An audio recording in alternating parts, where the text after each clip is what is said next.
Welcome to new TV Telugu. గుర్తింపు పొందిన రాజకీయ పార్టీల జాబితాలో జనసేన చేరడం పట్ల ఆ పార్టీ స్పందించింది. 2024 ఎన్నికల్లో సాధించిన 100% స్ట్రైక్ రేట్ కు ఇది గుర్తింపు అని పేర్కొంది.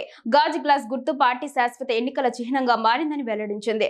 దశాబ్ద కాల జనసేన పార్టీ అధినేత పవన్ కళ్యాణ్ గారి పోరాటానికి గడిచిన ఎన్నికల్లో సాధించిన చారిత్రక విజయంతో చరిత్ర సృష్టించిన జనసేన పార్టీని గుర్తింపు పొందిన రాజకీయ పార్టీగా గాజు గ్లాస్ గుర్తును శాశ్వత చిహ్నంగా గుర్తిస్తూ కేంద్ర ఎన్నికల సంఘం ఉత్తర్వులు జారీ చేసిందని పేర్కొంది. సమాజంలో మార్పు కోసం పవన్ కళ్యాణ్ 2014లో పార్టీ స్థాపించారని పేర్కొంది. నేడు నూతన అధ్యాయానికి శ్రీకారం చుట్టిన సందర్భంగా ప్రతి జన సైనికుడికి, వీర మహిళకు, నాయకులకు ఎక్స్ వేదికగా హృదయపూర్వక అభినందనలు తెలిపింది. ఇక గత సార్వత్రిక ఎన్నికల్లో 100% స్ట్రైక్ రేట్ తో జనసేన పార్టీ రికార్డు సృష్టించిన విషయం తెలిసిందే. పోటీ చేసిన 21 అసెంబ్లీ స్థానాల్లోనూ 2 ఎంపీ స్థానాల్లోనూ విజయడంగా మోగించింది. ఒక 21 సీట్లు 2 ఎంపీలు గనుక మనం కొట్టి చూపించామంటే భారతదేశం ఆంధ్ర వైపు చూసేలా చేస్తాం.